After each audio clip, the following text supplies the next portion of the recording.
Namaste, and welcome to our continuing series on the life divine. Tonight we begin chapter 22, The Problem of Life, and as always with our beloved Ranga.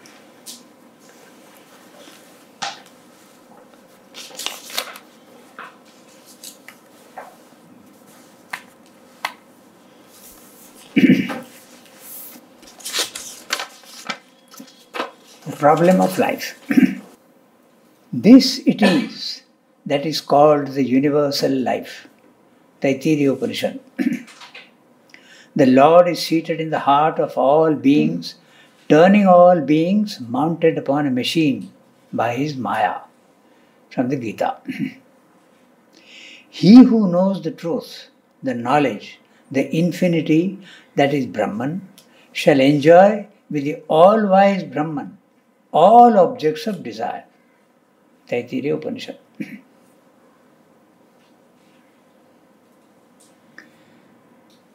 Life is, we have seen, the putting forth under certain cosmic circumstances of a conscious force which is in its own nature infinite, absolute, untrammeled, inalienably possessed of its own unity and bliss, the conscious force of Satchidananda.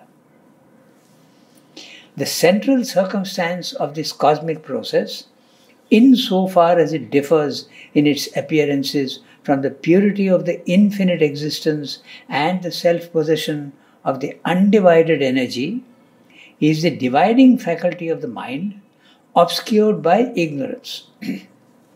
There results from this divided action of an undivided force the apparition of dualities, oppositions, seeming denials of the nature of Satchidananda, which exist as an abiding reality for the mind, but only as a phenomenon, misrepresenting a manifold reality for the divine cosmic consciousness concealed behind the veil of mind.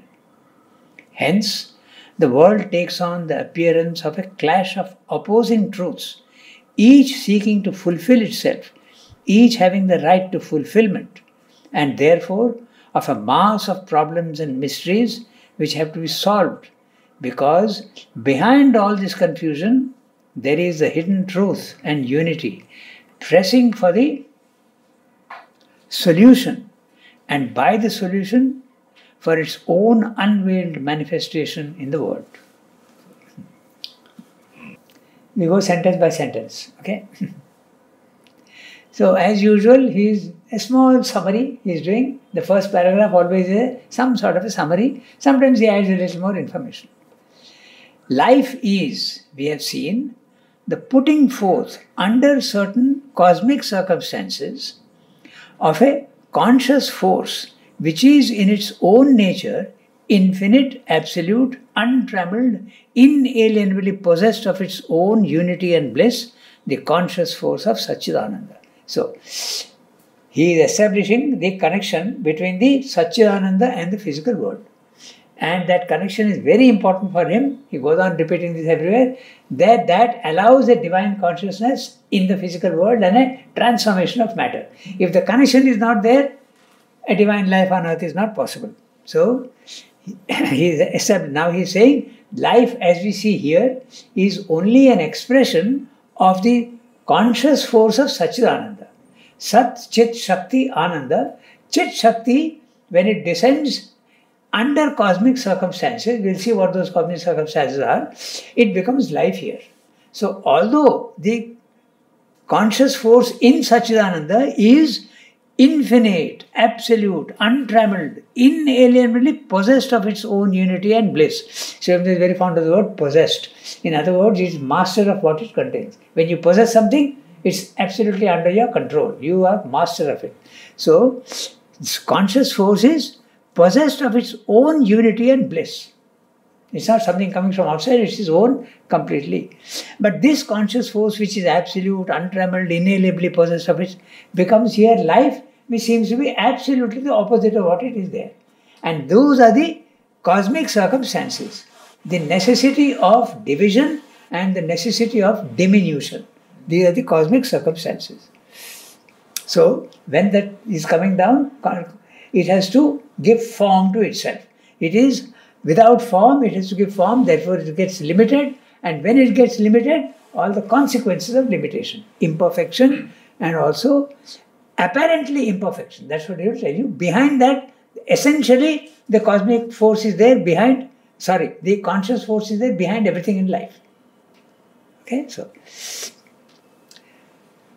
see how detailed his description is. Life is, we have seen, the putting forth. So putting forth, but it can come down in full glory in its original. No. It is a putting forth under certain circumstances, cosmic circumstances. It gets subjected to the cosmic circumstances. And the cosmic circumstances are division and ignorance and a veiling of itself. These are the conditions of the cosmic conditions.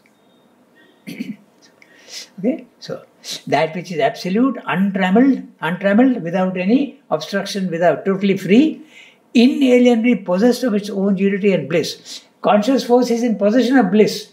When it comes down, life is hardly, it contains its bliss. Little bits of pleasure we have, but not bliss. Okay, we go to the next sentence.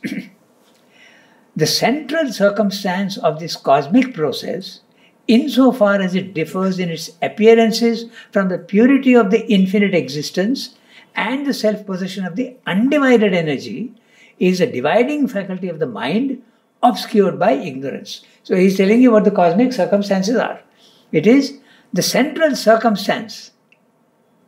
He has used the word circumstance even earlier. Under certain cosmic circumstances, so now he is telling you what the circumstances are, but he is giving you only the central one first. Very, very precise language. So, the central circumstance of this cosmic process, insofar as it differs in its appearances, again, appearances, that is infinite, this is finite. That is total bliss, this is a mixture of pleasure and unhappiness. So, in its appearances, from the purity of the infinite existence and the self-possession of the undivided energy. There it is absolute and undivided. Here the energy becomes divided. You have multiplicity here in the physical world. From the purity.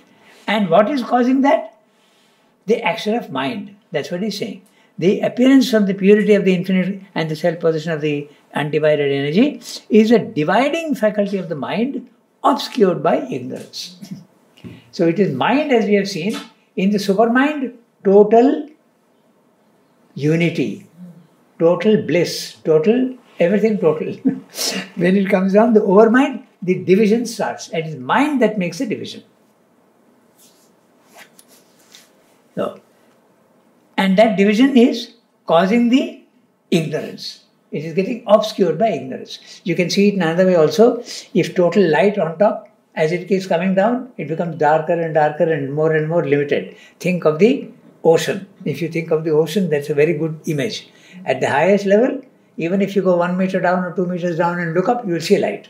You keep going down, pressure increases, density increases, darkness increases. This is our condition in the physical world. Okay? And that is being caused by mind. At the overmind level, this process of ignorance starts. Ignorance and division. Okay, so there results from this divided action of an undivided force. The force is undivided. Even here it is not divided, but you are looking at it as if it is divided. It is like, if I remove my specs, I see the undividedness. I am in knowledge. As soon as I am in ignorance, I put on my spectacles, they are broken and I see division. You can see it in that way. Ignorance is the breaking up of your senses. You see, I am saying spectacles, but your senses also are spectacles. You are receiving the physical world through your senses. And the senses are distorting the reality. Okay? So, there results from this divided action of an undivided force the apparition of dualities, oppositions, seeming denials of the nature of Satchidananda, which exist as an abiding reality for the mind, but only as a phenomenon misrepresenting a manifold reality for the divine cosmic consciousness concealed behind the veil of mind. Complex language, but we'll see what he's saying. Look at each word, Very revealing what he says. There results from this divided action of an undivided force the apparition of dualities, oppositions, seeming denials. We'll take up first dualities and oppositions. Okay. When the divine is creating, he creates infinitely. Anything that he takes up, he creates infinitely. He doesn't create only one section of something. He doesn't create light only of one intensity. He'll create light of infinite intensity and also lesser. Even darkness is light in different grades. So what is opposition to us is not really opposition to him. He is only creating infinitely. So you have two poles of the same phenomena, and we are seeing the opposition, and we are saying darkness and light is opposite. Generosity and miserliness is opposite. Good and evil are opposites. They are not. They are only two poles of the same thing, because he is creating infinitely. Take also sound or light or anything. It's always these two poles that are there. There is also the problem of the evil and suffering and all that. You have the problem always of the cruelty and the... So it is the same. When you change your circumstance, you change your angle of vision, you see the oneness behind everything. So long as you are in the ignorance of body, mind, life, you will see division and you will see opposites, dualities and oppositions. Okay? This is the thing. So, but the cruelty doesn't disappear. Which one? On that level, the cruelty does not disappear. The cruelty will, the way you are looking at it will disappear. Yes, it correct. Will be only, what you are seeing as cruelty here will only be action of a certain intensity. Viewed from a much higher... Yes, when you are at a higher level of consciousness. Right. Okay, take the storm, okay? You see, a wind blowing very softly is pleasant to you. That same wind blowing more intensely becomes a storm and you don't like the storm. So it's your capacity to receive the impact from the physical world that is causing pain and pleasure. Your incapacity to receive the impact from the physical world because your capacity is limited. If you increase your capacity, everything that is coming cannot be bigger than your force to receive it. There will be no pain. And man's inhumanity to man. Yes, these are only actions. These are only forces that are operating. We are seeing them as cruelty. We are interpreting because that which is unpleasant to us, we are interpreting as something bad. I understand that. Sri Aurobindo is very clear when he says, this is a battle. This is a? This yoga is a battle. Yes. Okay. Now why at this level, it's a battle. Exactly. Yeah. That's my point. Yeah. Here it is certainly a battle. And Mother says there are these dark forces, these asuric forces that are trying to hold their own, and they will do any kind of evil to maintain their position until the supermind. These are the opposite forces. There are forces of good and there are forces of evil also, and they have a purpose in the physical world. They have a purpose. But though in later chapters, the origin of evil, there is a chapter called The Origin of Evil, where he describes that this whole problem of evil starts at the vital level. When you go beyond the vital level, these forces are not there. Ah, see, this is very interesting. Yeah. And also you change your angle of vision. So and they have a purpose. We are seeing pain also has a purpose, and these evil forces also have a purpose. And what is that purpose? They are, in the Vedic, in Life Divine also he told, restrainers.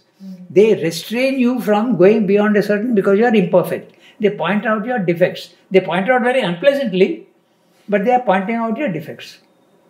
So they have a purpose. Yes, they also have a purpose to spur you on to grow higher. Yes, exactly. That's the thing. In the so they have a purpose. Mystic Fire, it's written that these forces have a dual purpose. One is to upset the apple cart, and by doing so, they spur a man either to pull him down or give him a chance to climb up. That's right. And so they are fulfilling their divine purpose. Just like pain also. Pain also is a spur for you to go beyond the pain and go higher up. If there is no pain and you are satisfied fully with your condition, you will not make any effort at progress. So that's the whole point. He writes in Savitri about these beings, these forces, that they wept to know that their end was coming soon and they would be united in the divine. It's a beautiful passage. Okay, so that which seems to be divided at our level is actually behind the division. There is a divine unity. So, I'm reading that sentence again. There results from this divided action of an undivided force. The undivided force at the Satchidananda level, the apparition of dualities, oppositions, seeming denials of the nature of Satchidananda. That is pure bliss, and there is pain and suffering and indifference. That is infinite, this is finite. In every way it is the opposite. Okay. But it's a seeming opposite, seeming denial also. The nature of Satchidananda, which exists as an abiding reality for the mind, but misrepresented, it's a phenomenon. The word phenomenon you have to understand. Any event in the physical world is a phenomenon. It's a starting point and an ending point. The opposite is a noumenon, which never changes at all. It is static and permanent. This is phenomenon, that is noumenon. The self, the experience of the self, when you go, you see that it is static, immobile, infinite, immutable. It's perfect by itself. You can call it the Brahman consciousness, you can call it the Nirvana. It is the same. So, misrepresenting a manifold reality for the divine cosmic consciousness concealed behind the veil of mind. So, when you go beyond the mind, the veil is removed and you see the oneness. That's what he's saying. Then, hence, the world takes on the appearance of a clash of opposing truths, each seeking to fulfill itself, each having the right to fulfillment, and therefore of a mass of problems and mysteries which have to be solved, because behind all this confusion there is the hidden truth and unity pressing for the solution, and by the solution for its own unveiled manifestation in the world. And when can that solution be found? As you keep mounting higher and higher, higher and higher, however high you climb, the division is not healed. Even up to the overmind level, the division is not healed. As soon as you go into the supramental world, the division disappears. And if that can be brought down here into the physical world, you will have a new supramental race. Now he speaks of truths here, opposing truths. Yes, that's the thing. These oppositions, both are truths. Darkness is a truth, light is a truth. Yes. Even evil is a truth. That's the whole point. Yes, yes. For him, there is no evil. There is no. We are calling it that. As I said, he uses also two poles of the same reality. There are two poles. Even science says that. This you have to see. Hot and cold. They are not opposites. Cold is only the absence of heat. There is only heat is the truth. There is no cold. When that cold becomes, the heat becomes less and less and less, it becomes cold. It's not the opposite. So same like light and darkness. Yes, no exactly the such same. thing as darkness, it's Yes, absence of light. that's right. You can apply this principle to everything. Good and evil. They are same, essentially the same vibration at a different frequency. You can take them that way. Could you say the reverse? Ice becoming warmer and warmer. Yeah, Finally. that's right. You can't say it both ways. But you're saying it from an involutionary point. Yes. That which is subtle becomes gross.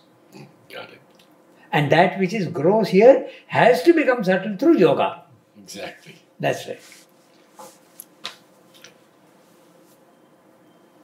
Okay? So he's saying that a solution has to be sought for this, and to solve the solution, you have to go right up to the... Again, if we take the image of the sea, it's very interesting. Okay? If I take a 100-watt bulb and shine it over the surface of the sea, maybe it will go down to 5 meters. But you cannot cure the darkness of the lower levels. So what do? I have to take a more intense light. I take a 500-watt bulb, it will go down even more. Which is that intensity of light which will go down to the last depth? Supermind. This is what you have to understand. So, however high you go, even overmind doesn't, that letter which I gave you just now, that overmind consciousness also, he realizes that it has no power to change the lower. Only the supreme supermind has got the power to change even matter. Otherwise it won't change. If you go high enough, it will change your mind. There are many yogis who have completely changed their mind, okay, full of light and knowledge. Some are there even more, even their vital is pure, is purified. But the body remains still untransformed. The Vedic rishis knew of the supermind. They knew about it. And some of them had brought it into the upper parts of their bodies. Yes. But not in the physical. No. Even if a touch of the supermind is there in the body, Srimada's body got transformed altogether. Na? We have seen that light, the golden color. He was a dark person and he became a golden color he had. And even after he passed away, for 3-4 days, that light was there above his body, golden light. Everybody saw it. Really? Everyone saw it? Yeah. They don't even, the doctors came, because if you can't keep a body for 5 days, it's illegal. But they allowed it because they saw that there is no decomposition at all. And actually Udar objected. Even on the 5th day, Udar said, "Mother, why are you putting it into a coffin now? There is no decomposition at all." So Mother said, "No, the light has faded a little bit, so we'll do what is necessary." So after the 5th day, 5th December, 9th December. I had understood that many people didn't see it. Yes. That Udar couldn't see it. And he said, "Mother, I want to see it." She touched his head and he saw the golden light. And I asked Aurobindo Basu about it, and he said, not only his body, the whole courtyard was golden. Imagine that. So, this is what he is saying. So, the solution that he is saying, we have to find a solution to this problem of opposites and oppositions here. Where will you find the solution? You have to go right to the top. Your individual solution will be found as soon as you make your mind silent and go to the higher mind level. Individually, no problem. But collectively, in the physical world, outside yourself. So even in illumined mind, intuitive mind, not possible? No. For you, the problem is solved. There is no more pain, right. No more suffering. Yes. Yeah, but the physical world, no change. Okay. So, this solution has to be sought by the mind, but not by the mind alone. It has to be a solution in life, in act of being, as well as in consciousness of being. Consciousness as force has created the world movement and its problems. Consciousness as force has to solve the problems it has created and carry the world movement to the inevitable fulfillment of its secret sense and evolving truth. But this life has taken successively 3 appearances. The first is material. A submerged consciousness is concealed in its own superficial expressive action and representative forms of force. For the consciousness itself disappears from view in the act and is lost in the form. A second is vital. An emerging consciousness is half apparent as power of life and process of the growth, activity and decay of form. It is half delivered out of its original imprisonment. It has become vibrant in power as vital craving and satisfaction or repulsion, but at first not at all, and then only imperfectly vibrant in light as knowledge of its own self-existence and its environment. Huge sentence. The third is mental. An emerged consciousness reflects fact of life as mental sense and responsive perception and idea. Mental sense and responsive perception and idea, while as new idea it tries to become fact of life, modifies the internal and attempts to modify conformably the external existence of the being. Here in mind, consciousness is delivered out of its imprisonment in the act and form of its own force. But it is not yet master of the act and form because it has emerged as an individual consciousness and is aware therefore only of a fragmentary movement of its own total activities. Complex language, but we'll see what he's saying. The solution has to be sought by the mind, but not by the mind alone. If you solve it only by the mind, it remains theoretical, but it doesn't become a practical fact in life. So Sri Aurobindo is saying it has to become practical fact in life, not only at the higher level. When you ascend in consciousness, you get knowledge, you maybe have power also, you may have bliss, your soul may have, but the body-mind life remains untransformed. I just give you one letter I keep quoting this one. Mother wrote to, Sri Aurobindo wrote to Mother, in the early days, the heavens we have possessed, but not yet the earth. This is exactly what he's saying. So you have to possess the earth also with that knowledge, with that power, with that bliss. But it's not easy to bring down that which you have experienced at the higher level, to bring it down. Again, the image of the ocean, the light that goes down only to a certain extent is not going down fully. So it remains untransformed. Do you take that quotation as Sri Aurobindo speaking generally about humanity? No, he is speaking only of Mother and Sri Aurobindo. I see. Yeah. Very clearly. Yeah. We have possessed the earth, but not yet. We have possessed the heaven, but not yet the earth. Later on, of course, that was the attempt being made. Right. And the earth would be possessed fully only if the supermind descended. That was the work they were engaged in. Okay, so he's saying it has to be a solution in life, in act of being, in action. It's not only mental conception, it's the act of, in as well as in consciousness of being. Okay, now he's talking of being, he's talking of here first mind, then life, then being. The word being you have to interpret as physical. The physical. It has to even change the physical aspect of life. Okay, so consciousness as force has created the world movement and its problems. That's clear, huh? The conscious force has come down and the oppositions are there. So it has created the problems. And it has created, has it gone? Yeah. Consciousness as force has to solve the problems it has created and carry the world movement to the inevitable fulfillment of its secret sense and evolving truth. So, the world movement, even in the physical world, there has to be an individual transforming himself won't do. Even there has to be a transformation. And what he means by that is another level of consciousness where the race will be there who are at a diviner level than man. That's what it means. It doesn't mean that the whole universe will change. It can't mean that. When man has appeared on the scene, the animals are still there. They are at a lower level. When the supramental race comes, man will also be there, but the earth is now capable of housing a divine consciousness and a divine higher level of consciousness. So the divine is revealing himself in bits and pieces slowly, little by little. So everything doesn't change. When we look at the great yogis around Sri Aurobindo, was there a group? He wanted a group.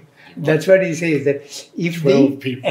an individual doesn't have the power to change everything. So I need a group. And when the group is there, it's like a bundle of sticks which have more power than just one stick. So he wanted 100 men who were capable of that. Finally, he could not get 100 men. He came down to 12 men. Yes. And even that he could not. Yes. Yes. So he had to do the work himself. But what I had heard was that you need a crucial number for any species to take, evolve on Earth, establish itself. Yeah. You need a crucial number. This is what he was saying about 100 or then at least 12.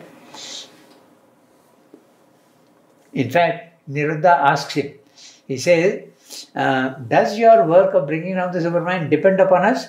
So this is fortunately not. That's another question that was asked to Mother also. They said, what do you want from us? Mother says nothing. Exactly. What do we need from you? What do we want from you? Everything. That's right.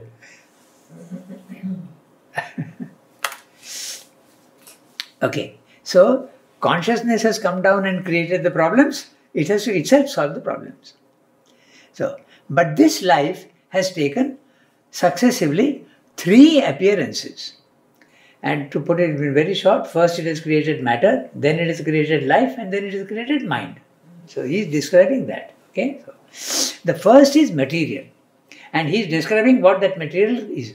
A submerged consciousness is concealed in its own superficial expressive action and representative forms of force. The word expressive is very interesting. He constantly uses the universe is an expression of the divine. Just like a poem is the expression of the poet, so exactly the universe is expression of the divine. So he is using that word expressive in that sense.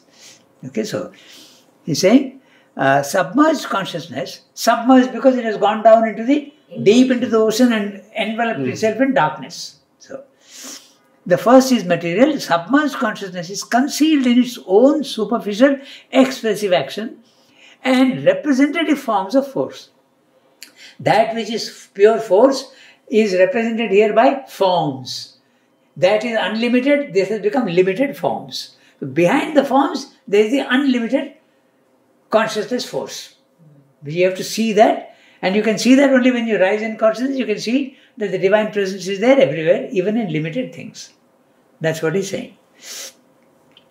It's concealed in its own superficial expressive action and representative forms of force.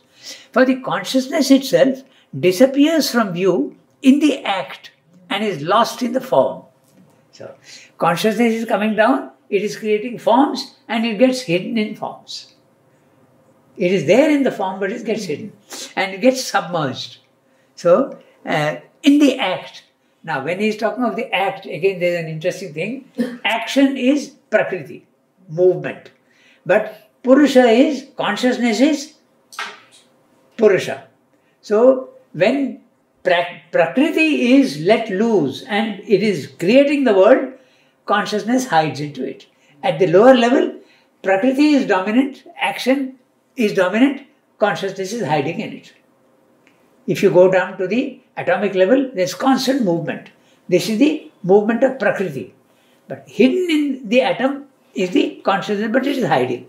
As you keep climbing higher and higher, consciousness is slowly emerging, first in the form of life, that's what it will tell you, then in the form of mind, and when you go beyond the mind, consciousness becomes liberated, and now it becomes immutable.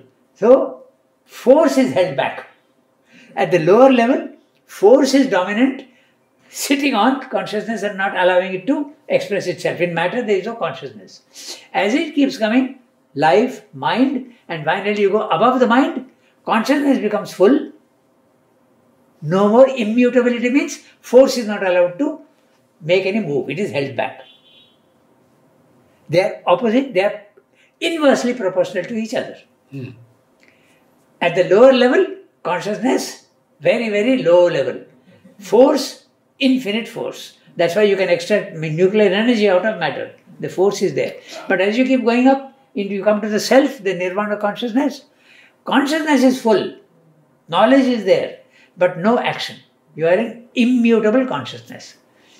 Somewhat like the water behind the dam. That's one image which you give.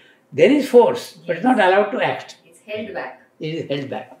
Also, there is another image also you can use for that. The horses before the race. They are not idle. The horses are full of power, but they are not moving. When consciousness says, yes, you can move, it creates a world. Okay? So, then, he is describing matter. Matter is, consciousness has hidden itself in the form and it got lost in the action. Prakriti is dominating the consciousness, Purusha. The second is vital. An emerging consciousness is half apparent as power of life and process of the growth, activity and decay of form.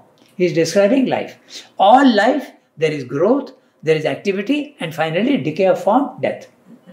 This is the description of life. Okay?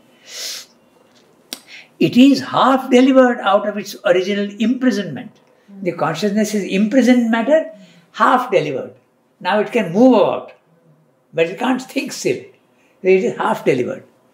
Okay? Out of its original imprisonment, it has become vibrant in power as vital craving and satisfaction or repulsion. So, when the first it comes out, it takes the form of craving. It wants to get back to what it has lost. So, it wants to go back. That is vital craving. And satisfaction or repulsion. It gets satisfied or there is a repulsion. That's again the dualities, because there are dualities here.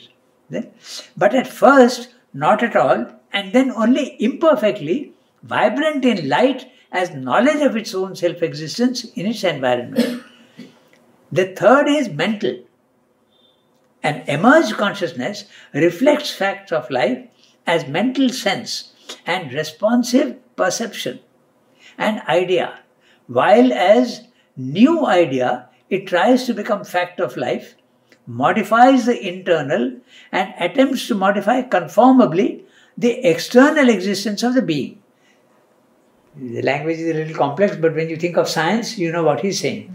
He's saying when mind comes into the picture, it modifies the internal, it tries to improve itself and modify conformably the external existence. That's what science is doing. It is improving your health, it is improving your living conditions, it is making life easy, it is influencing the external.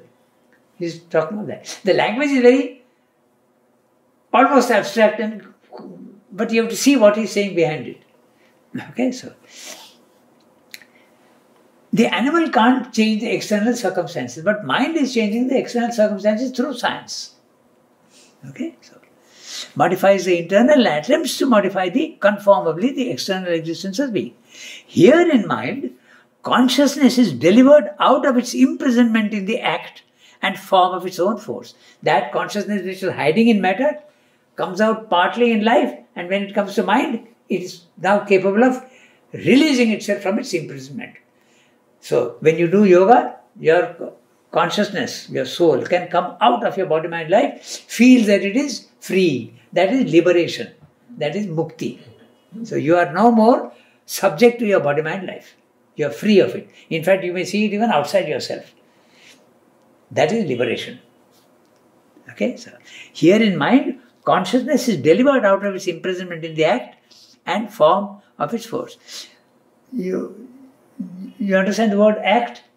Movement. That is act. So, at the material level, act. That act is hiding the consciousness. But now it can get free of that act. And that's why it becomes immutable. No movement at all when you are in the self. Okay? But it is not yet master of the act and form because it has emerged as an individual consciousness and is aware therefore only of a fragmentary movement of its own total activities. When the soul comes out and goes to the higher mind level, it is free, but it doesn't control the body-mind life. It has no power over the body-mind life. So you feel yourself to be separate. You experience Purusha and you see Prakriti as separate from yourself and it is going on its own way. So there is a beautiful poem, Self. So that describes this. So the one who has freed himself says, I am totally free. And then swears when his dinner is not ready. And then says, how come? He says, I am not shouting. It's the belly that is shouting. And that is a fact, because that's exactly, he has put it in a very ironical manner, but that's exactly what you feel. The body continues with its old habits. If it gets angry, it gets angry. If it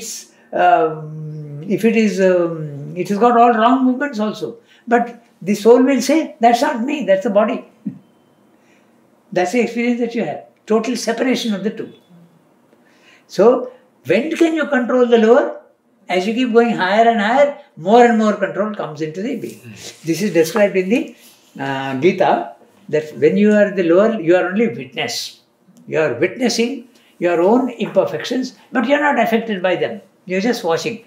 Because there is no good and bad at that level. No? So you don't judge things which you are seeing as bad in yourself, telling lies, getting angry, now it is only an action of a certain type.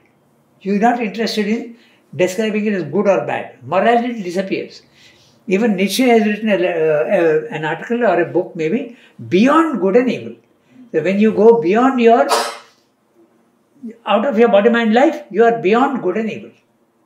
Good and evil are the same. Just now we discussed that poles. So that's what you realize, that you are beyond this good and evil. Okay? But you have no power over the lower. When can you get the power? As you keep going higher and higher and higher, you have power more and more. You go one more step, you can control your mind. You go one more step, maybe you can control your vital. When will you fully change your body? Only at the supramental level, which has not yet been done. That's what he's saying. Okay? Clear? So, but it has not yet mastered of the act and form, because it has emerged as an individual consciousness and is aware therefore only of a fragmentary movement of its own total activities. It is not yet conscious of the higher levels of its consciousness. We go to the next para? Yes. The whole crux and difficulty of human life lies here. Man is this mental being, this mental consciousness, working as mental force, aware in a way of the universal force and life of which he is a part, but because he has not knowledge of its universality or even of the totality of his own being, unable to deal either with life in general or with his own life in a really effective and victorious movement of mastery. This is the problem. He seeks to know matter in order to be master of the material environment, to know life in order to be master of the vital existence, to know mind in order to be master of the great obscure movement of mentality in which he is not only a jet of light of self-consciousness like the animal, but also more and more a flame of growing knowledge. Beautiful description. So, man, he is describing man as a jet of light. Just little bit of light is there. Don't interpret jet as very big. It is a very small amount of light that is there in the human being. Like the animal also is a small jet of light. Man is slightly larger jet of light maybe, but not at all full light. Okay? So, thus, he seeks to know himself in order to be master of himself, to know the world in order to be master of the world. This is the urge of existence in him, the necessity of the consciousness he is, the impulsion of the force that is his life, the secret will of Satchidananda, appearing as the individual in a world in which he expresses and yet seems to deny himself. To find the conditions under which this inner impulsion is satisfied is the problem man must strive always to resolve, and to that he is compelled by the very nature of his own existence and by the deity seated within him. And until the problem is solved, the impulse satisfied, the human race cannot rest from its labor. Either man must fulfill himself by satisfying the divine within him, or he must produce out of himself a new and greater being who will be more capable of satisfying it. He must either himself become a divine humanity or give place to Superman. This idea he goes on elsewhere also. In the beginning I used to get a little confused. He is talking of evolution. Then why is he saying suddenly it will stop and why Superman will come? But this is a possibility. Just like nature also sometimes interrupts her own evolution. Elephants are there, but the mastodon and the mammoth have disappeared. So like that, same thing here also. It's possible. It's one of the possibilities of nature that the man will remain static or even disappear and Superman will come instead. This repeats in many places. But then Mother had the experience later on that no, it will be an evolutionary being, and between ordinary man and Superman, there will be an intermediate race. That will be what she calls the Surong. Yeah. So it will be an evolutionary thing. What does he mean by a divine humanity here? Pardon? What does he mean by a divine humanity here? Like the whole of humanity? No, not whole. Not whole. No. Those who are ready. So, In other words, matter is showing that I am capable of producing this type of thing. Just think of the brain also. First of all, there is only matter. Okay? It is dead. There is no life in it. But suddenly, life comes into matter. So matter is saying, I am capable of not only being dead, but also living. So matter itself starts becoming life. Then it says, I can also start thinking. Your brain is matter which is capable of thought. So brain is mentalized matter. So why can't there be a supermentalized matter? That's what he's saying. But I'm also questioning that last sentence, not clear. He must either himself become a divine humanity. Yes. He's But talking the he's supermental he's race. speaking of man. Man, but divine. So it will be a man, that means an individual, but it will be a supermental race. This, what he is talking here is very clearly, become a divine humanity is a supermental race. Or But give I- place to Superman. Yeah. Or he is a divine humanity or Superman. The Yeah, man has to evolve or he has to give place to Superman. No, but Man himself has to evolve. But even what Mother has said that it will be through evolution, but between the Superman and currently what human beings are, there is going to be an intermediary thing. So he is giving place to the intermediary who will give place to the Superman. Yes. So isn't it the same thing? Probably. that's Like the intermediary will be the divine humanity. Not fully. On way to become Not a fully. Superman. On the way to On the become a way Superman. to the super. In fact, the intermediary almost exists even now. All the yogis, they are at a much higher level of consciousness than we are. But it will be much more generalized. That's what she means. What I had heard was that you have yogis today who can extend their life at will. Yes. But the reason is because of their siddhi, their capacities that they have developed. But the moment they give it up, they will finish. But they have not, like we have a mind, whether we like it or not. When a child is born, he comes with a mind because the kosh is there. The kosh, I don't know how to say it in English. The sheath, covering, sheath yeah. is there. But the Vijnanamaya doesn't have a sheath as yet. So the yogi without the sheath is also able to expand his life, perpetuate himself till the day he decides that okay, no more, and he'll finish. And a day will come and the sheath of Vijnana will be there, and then every child born Will will have have that it sheath. Yeah. because it is now there in There's- humanity. One But thing is there, before- the supermental race will not be born Oh yes. in the biological way. yes. Correct. When you are born in the biological way, Then there is a death is- limitation. So the supermental race will have the capacity of sui generis. It will Yes. have the capacity to Oh, change its form. to create itself, self-creation. But when you are moving Like from magical thing. when you are going over the bridge, you know, just now it is reproduction through normal, but when it is sui generis, between the two there has to be so many Levels. levels and steps before Yeah. you can reach that. So that the intermediate race will probably be biologically born only. It will be nature And created. have that sheath. It will be a I biologically born. think so. And have that yes. sheath of immortality, you know, that the Vijnana Kosha will be there. And then again, I guess that. So in this context, I can also mention, one second. In the women of Japan, Mother is talking about the Superman, Ah, and she's talking about the importance of women. yes. And she makes a bold statement that the first Superman will be born of a woman. I have to see the exact wording. Maybe Yeah. Suho, maybe not Superman, but Suho. She doesn't say Surhom, she uses the word Superman. Yeah. In the, and you were But you can interpret this statement in another way also, but I'll have to see the exact. Can you send me the. Yes, I will send you. You send me the text, because you can interpret woman as the divine Prakriti.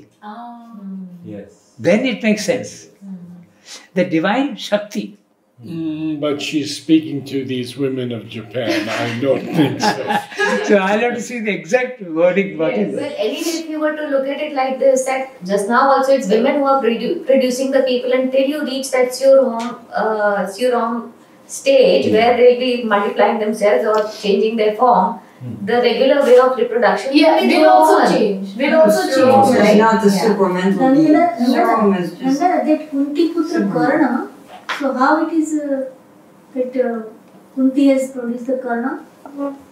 Can you repeat? In Mahabharata, Ah. Kunti Putra Karna. Ah. So how she has... Oh, But it's that not is only symbolic, that. yeah. It's all the children. That is all symbolic. of them are one of the gods. God, Jesus Christ. And Karna is the son of the highest, but he doesn't know that. That also is a very clear symbol. He doesn't know who his father is. So that's a symbol. But you are right, because that is the... So that type of creation comes, no? This is a myth. I mean, this is a theory. But it will happen. That not yet happened in the world. The birth of Jesus Christ, immaculate.